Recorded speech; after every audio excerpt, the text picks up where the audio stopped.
Hello, I'm Casey Aiken, and this is 21 This Week. Coming up next, Councilmember Andrew Friedson joins Democratic primary for county executive. Montgomery Blair students walk out over immigration enforcement. County Council reconsiders total ban on gas-powered leaf blowers. And will America get pulled into another Middle East war? Our panel of insiders will give you the story behind the story. We're joined by former County Council member and CEO of SkillSmart, Mike Knapp, and Jackie Sackstein, chair of the Maryland Young Republicans. Stay tuned for these stories and more on the next 21 This Week.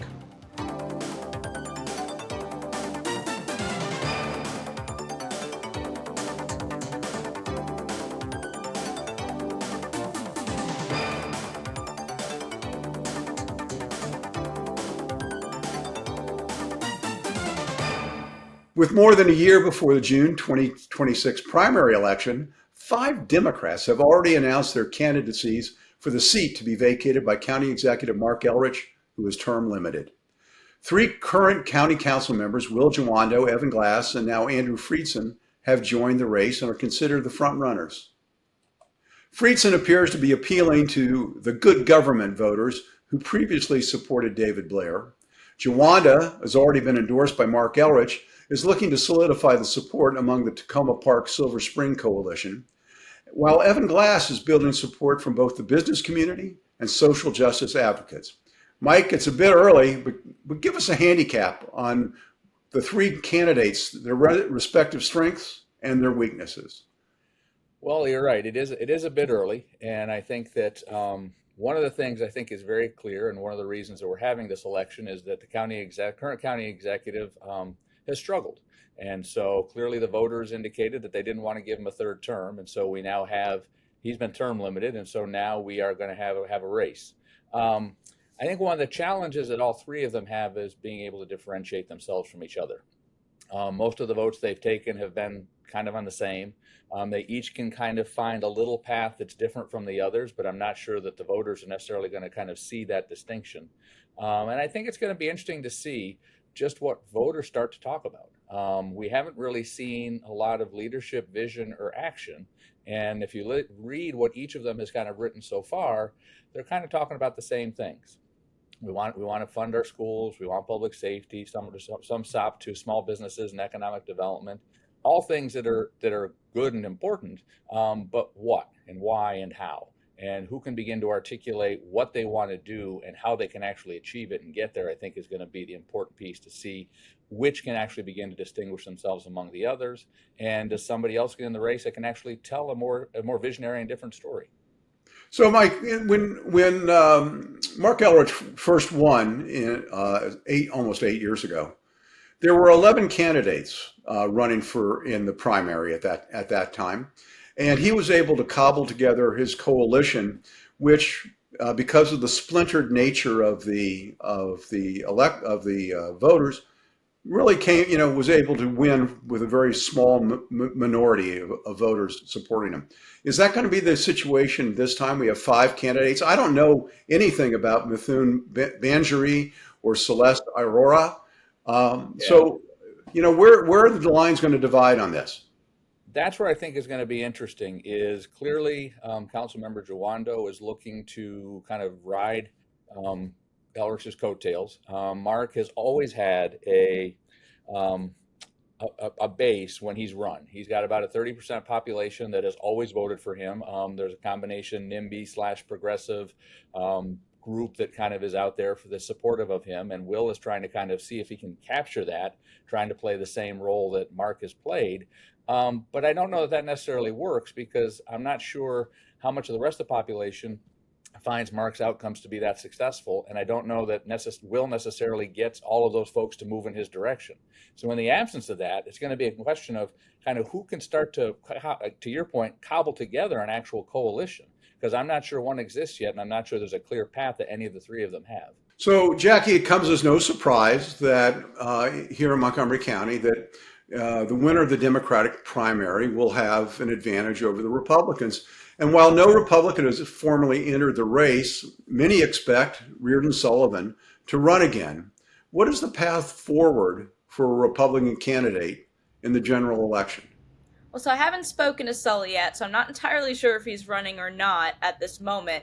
But I think the path forward is really straightforward. You know, it's the economy stupid, and it's for years and years, at least since as long as I've been living here, it's gotten more and more expensive to live here, and a lot of that is due to the policies of the council and the county executive. You know, they're going to try and pass the blame off to Westmore, to the state assembly, or to the federal government. But the truth is, a lot of the taxes that have been raised are, I guess you could give a little bit of blame to the state assembly on Kerwin pushing the bills off to the counties, but a lot of those choices are being made by the county executive, and our budget this year was insane.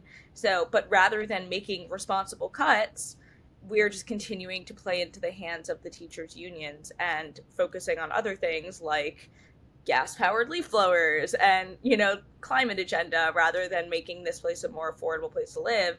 And crime has gone up significantly recently. I mean, I've been watching the news, the local news, reading the papers, and there have been several shootings in Rockville, right around where I used to live, in what would arguably be considered one of the safest neighborhoods in the county. So I think that people are starting to see that and see the frustration. And if I was a Republican running for county executive, I'd be highlighting those two things, affordability and safety.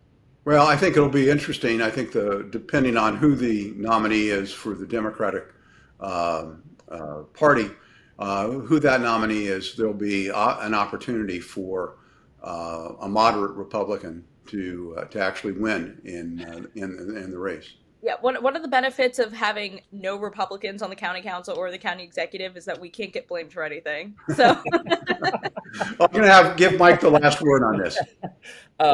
No, and I think what Jackie just outlined would be a reasonable approach. The fact of the matter is there just aren't that many Republicans relative to Democrats, and I think as much of this midterm election is going to be a referendum on who does or doesn't like Trump, and in Montgomery County, I think that's going to be a lot of what shows up to vote and who shows up to vote, which I think unfortunately doesn't bode well for a Republican candidate running for county executive. You're absolutely right, Mike. Thank you both. Let's go on to our next topic. And, you know, I chose this topic mainly because these are the kind of topics that set my hair on fire. You know, whether it's the bag tax or the ban on gas-powered leaf blowers, these are the topics that really get under my skin. In 2024, the county council passed a regulation, despite opposition from small business and homeowners, that banned the use of gas-powered leaf blowers in Montgomery County, effective July 1st, 2025. The stated goal was to protect the environment and public health from noise pollution. Now, with just 2 weeks before the ban takes effect, Councilmember Gabe Alvarez has introduced an expedited bill proposing a limited exemption that would allow landscapers to use gas-powered blowers from October 1 through December 31st between 8 a.m. and 8 p.m. Mike, this is kind of the irresistible force meets the immovable object paradox. I mean, the environmental movement is the unstoppable force and small business, the immovable object. You know, what changed Alvarez's mind on this?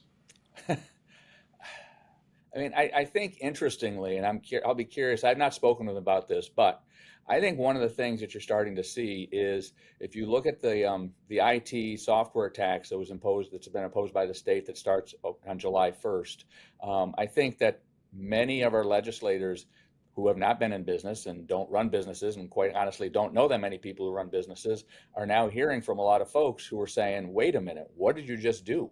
I'm going to have to move my company out of the state. And I think given that, it's providing visibility to other similar situations locally where people are going, what the hell are you thinking? And I think it's a real challenge because so many of our legislators have not been in a business environment that they just don't understand that these well-meaning and well-intentioned activities really have an impact on people who are just trying to run their business and be successful on a regular basis. And I think somebody got to Gabe and explained that to him, and he listened.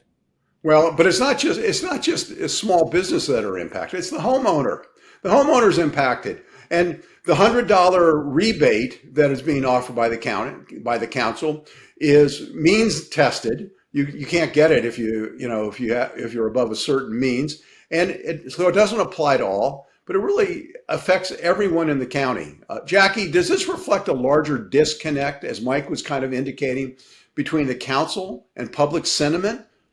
Absolutely. I mean, I think going back to the last segment, the things that people want when they come to live somewhere is good schools, safe environment, and a not necessarily low cost of living, but a reasonable cost of living.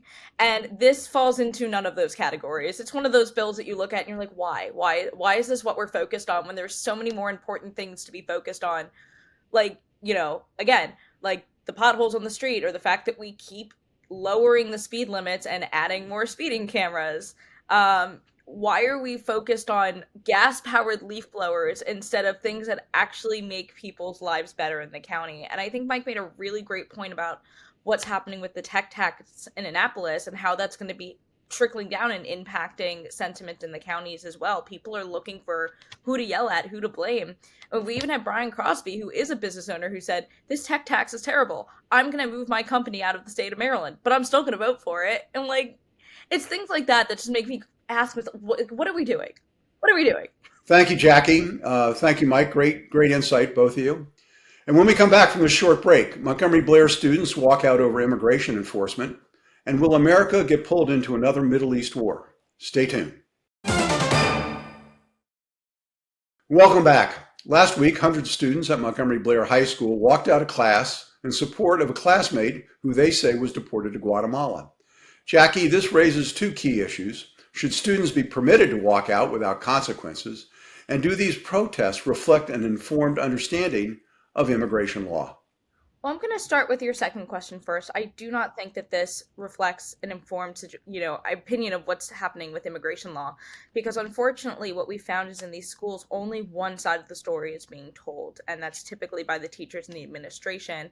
Instead of using this as an opportunity to really sit and have a substantial conversation where both sides are represented on the issue, I think students have only been fed one side of the story, hence the walkout. Now, in terms of their walking out without consequences, I do think there needs to be consequences, and not because they don't have a right to speak up and say what they want to say, but because the second those students walk onto the school grounds, they are the liability of the school, right? When parents drop their kids off at school or send them on the bus, they are hoping and praying and relying on the school to keep them safe. So if they go out to protest or they walk out of class and somebody gets hurt, the school is then liable, and that's an issue for the school that they need to deal with. And on top of that, we are looking at declining test scores. We're looking at students who are graduating not being able to do math or to read at grade level.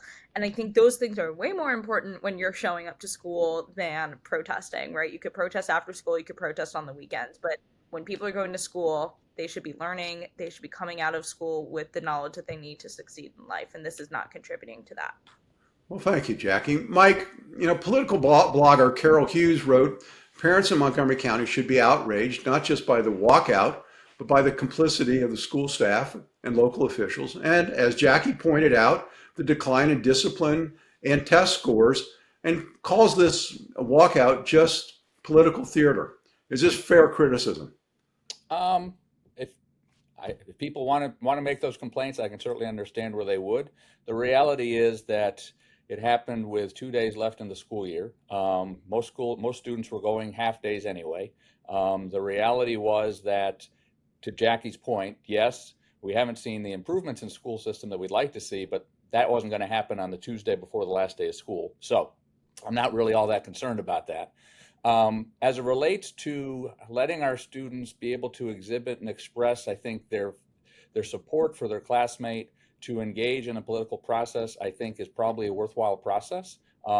If it brings a conversation about immigration policy, of which, quite honestly, right now in the United States, we have very little. And I understand that the Trump administration is trying to pretend that we do, and their enforcement of what little things they think they have, or enforcement of their of his orders are, I think, is generally ridiculous. But that notwithstanding, I think that it is an opportunity to engage a dialogue. I think that's a good thing. It was the end of the school year, and so I probably nothing ventured, nothing gained, no harm, no foul.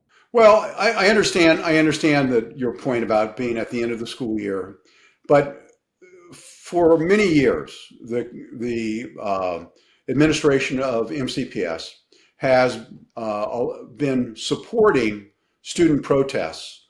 They allowed students to go out and walk out and protest the abortion laws. They allow students to walk out earlier and protest other things, but not, it's always in a context and support of liberal thought.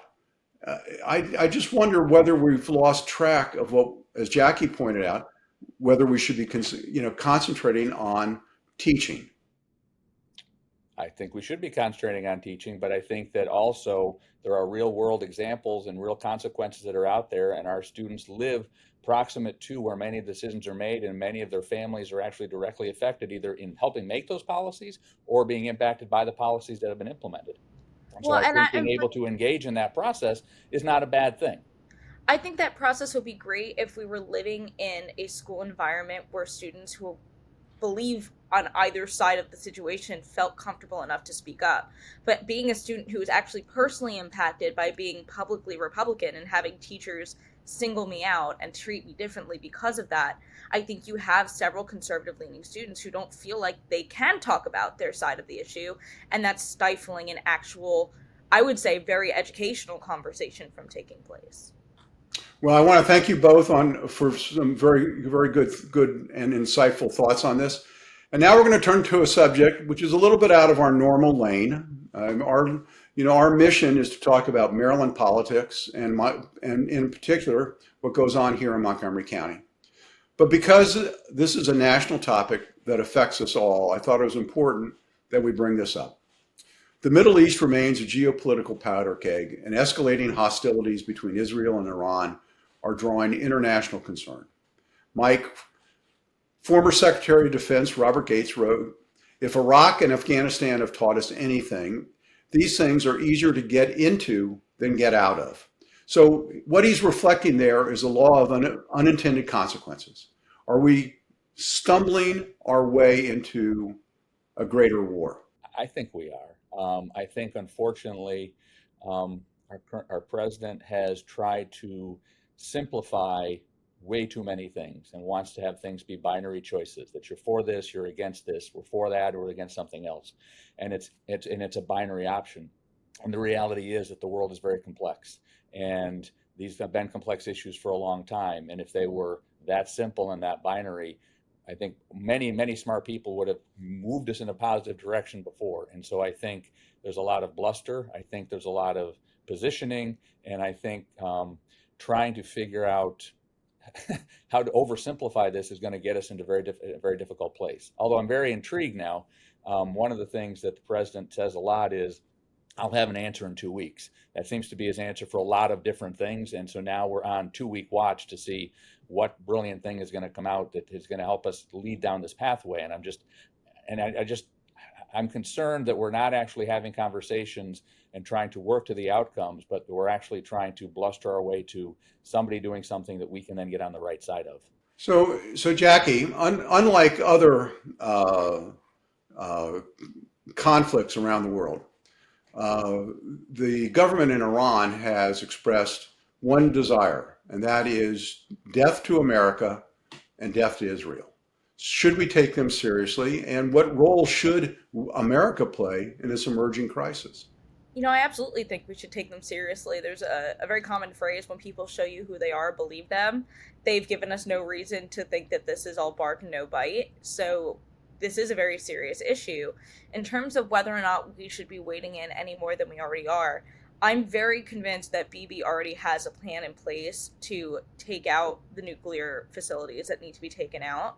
And I think that Trump's 2-week timeline is making sure that whatever Bibi has planned, if he doesn't need us to get involved, if he's got it all figured out, there's no reason for us to get involved.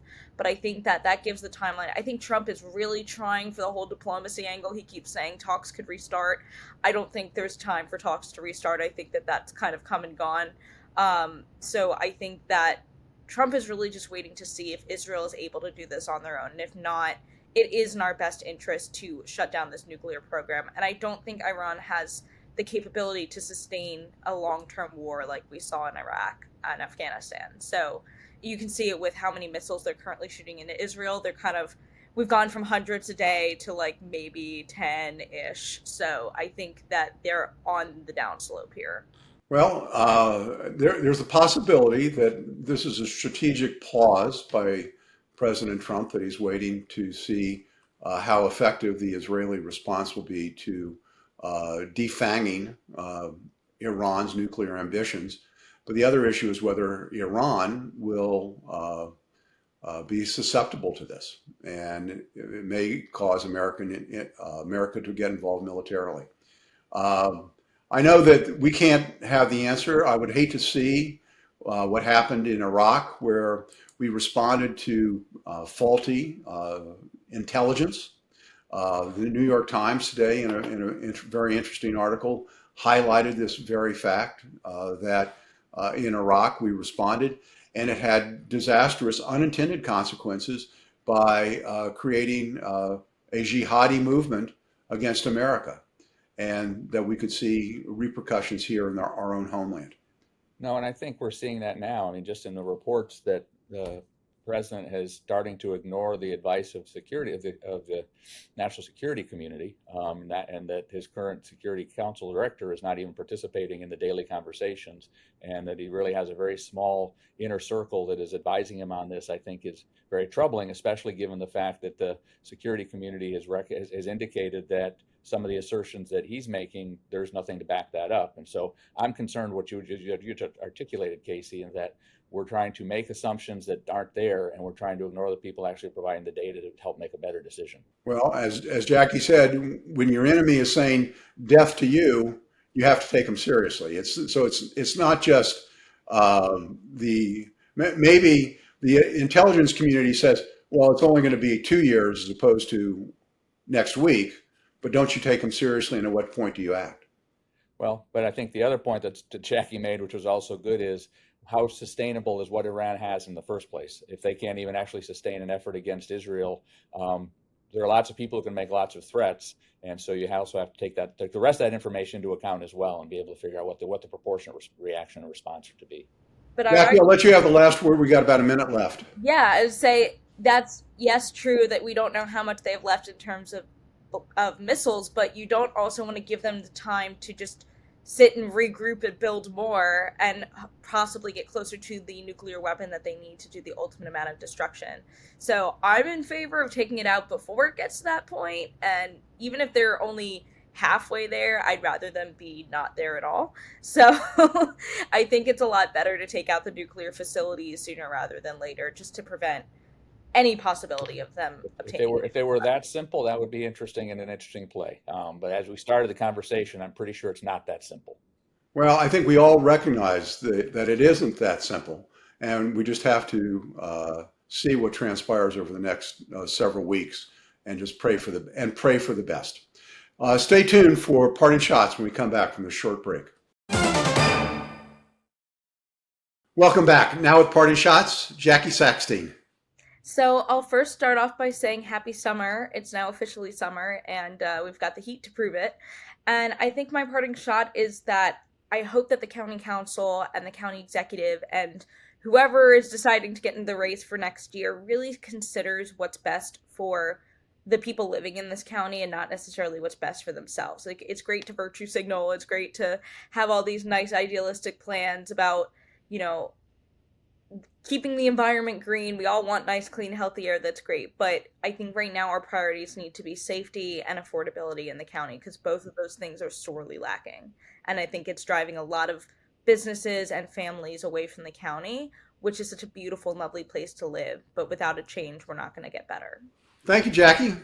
Mike Knapp, your parting shot. Thanks, Casey. I agree. Welcome to summer. And what I want people to think about is oftentimes we think summer and good things and everyone's having a good time. But a lot of the programs that our students and our residents who may be of lower income don't have access to is food and food safety. And so we do a really good job of contributing to food banks and things like that at Thanksgiving and at Christmas time, but there's a tremendous amount of need in the summertime, and programs that kids often access through schools aren't available in the same way that they are. And so just have people keep in mind, if you have an opportunity to contribute to a local food bank or contribute to families in need. Take a moment, think about that, because they're struggling right now, and especially with some of the federal cuts to food and nutrition programs, it's a real challenge. And so just think about those. Not everybody's having a great time, even though it's summertime. Thank you, Mike. Thank you both. I appreciate your willingness to be here today. And I want to thank the audience for tuning in each and every week to Montgomery County's hardest hitting political talk show. For 21 this week, I'm Casey Aiken.